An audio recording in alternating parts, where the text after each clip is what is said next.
Soya meet හදන recipe එකක් තමයි මම අද අරගෙන ආවේ. මේකට සෝයා මීට් පැකට් එකේ තියෙන රසකාරක පැකට් එක එකතු කරන්නේ නැතුව තමයි මම හදන්නේ. මේකට දාන්නේ ගෙදර හදාගත්ත කුළුබඩු. අපි එහෙනම් බලමු වීඩියෝ එකට ගිහිල්ලා මේක හදන්නේ කොහොමද කියලා. මුලින්ම මම සෝයා මීට් එක ලුණු ටිකක් දාලා තඹ ගන්නවා හොඳට.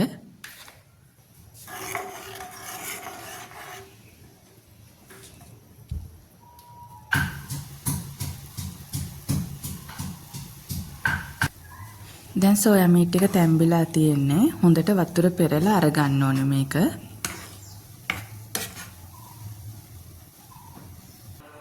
සෝයා මීට් එකට අවශ්‍ය කරන 3-5 ටික දාගමු. මුලින්ම ලුණු එකතු කර ගන්නවා. ඊට පස්සේ මිරිස් කුඩු දා ගන්නවා. මිරිස් කුඩු ටිකක් වැඩිපුර දා ගන්න. ඊට පස්සේ බෙදපු 3-5 එකතු කර ගන්නවා. කාකුඩ් ටිකක් එකතු කර ගන්නවා. ඒ වගේම ගම්මිරිස් ටිකකුත් එකතු කර ගන්නවා. අයාම 3-5 ටිකක් දා ගන්නත් ඕනේ. ඊට පස්සේ මේක හොඳට කලවම් කර ගන්න ඕනේ.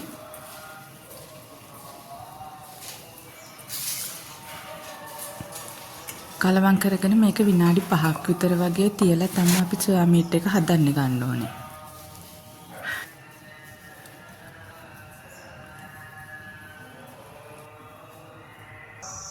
අපි දැන් සෝයා මීට් එක හදාගමු.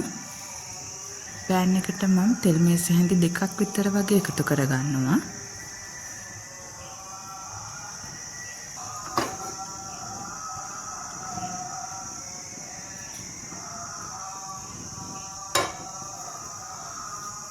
ඊට පස්සේ තෙල් ටික රත් වුණාට පස්සේ අබතේ හැන්දක් එකතු කරගන්නවා. ඒකටම පොඩි කුරුඳු කෑල්ලකුයි එනසාල් කීපයකුයි එකතු කරගන්නවා. මේක හොඳට තෙලේ බැද ගන්න ඕනේ. ඊට පස්සේ මම මේකට තලාගත්ත ඉඟුරු සුදු ලුණු ටිකක් වැඩිපුර එකතු කරගන්නවා. එතකොට සෝයා මීට් එකට හොඳ රසක් එනවා.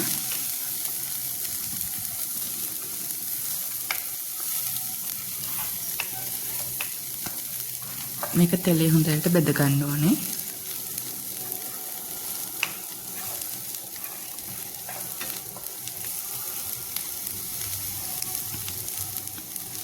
රම්පේ කරපිංචා ටිකකුත් මම මේ වෙලාවේ එකතු කර ගන්නවා.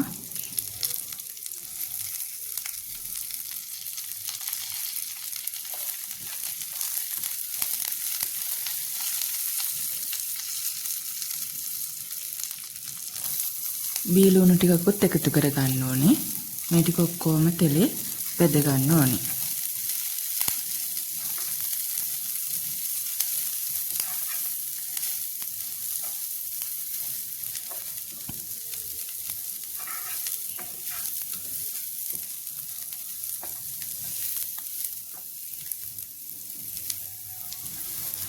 මම මේ වෙලාවේ මේකට මිරිස් කුඩු ටිකක් එකතු කර ගන්නවා. එතකොට අපිට සෝයා මීට් එකේ ලස්සන පාටක් ගන්න පුළුවන්.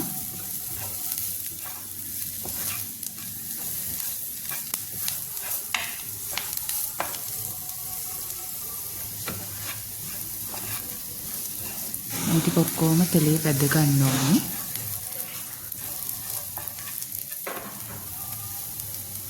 දැන් මම සෝයා මීට් එක එකතු කර ගන්නවා.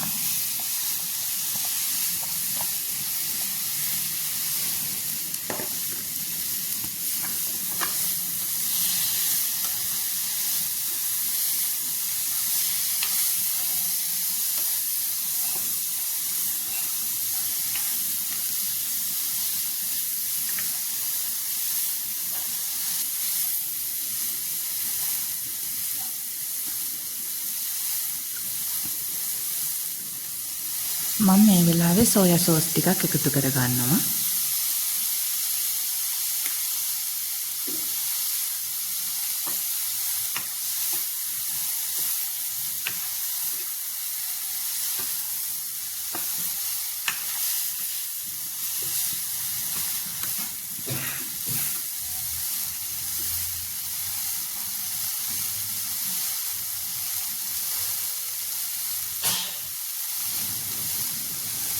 මම දැන් සෝයා මීට් තිබ්බ භාජනයේටම උණු වතුර ටිකක් දාගෙන මේකට එකතු කර ගන්නවා. අවශ්‍ය ප්‍රමාණයට උණු වතුර දා ගන්න පුළුවන්. ඔයාලට මේ වෙලාවේ උණු වතුර වෙනුවට පොල් කිරි ටිකක් උනත් එකතු කරගන්න පුළුවන්. මම එකතු කරන්නේ උණු වතුර. ඒ නිසා තමයි මම මේ විදිහට උණු වතුර එකතු කරගත්තේ.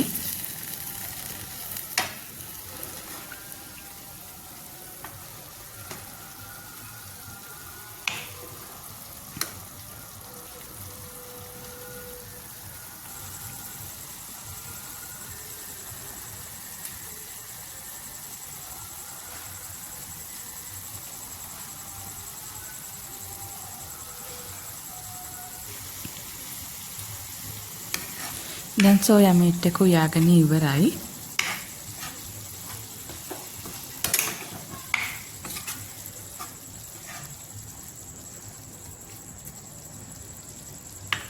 බලන්න සෝයා මීට් පැකට් එකේ තියෙන රසකාරක පැකට් එක එකතු කරගත්තේ නැහැ කියලා කිසිම ප්‍රශ්නයක් නැහැ. හරිම ලස්සනට රස පාටට සෝයා මීට් එක තියෙනවා. ඔයාලත් මේ විදිහට සෝයා මීට් එකක් හදලා බලන්න. මේ වගේ තව වීඩියෝ බලන්න මගේ channel එක subscribe කරලා මගෙත් එක්ක එකතු වෙන්න කියලා මම ඔයාලගෙන් ආදරෙන් ඉල්ලනවා.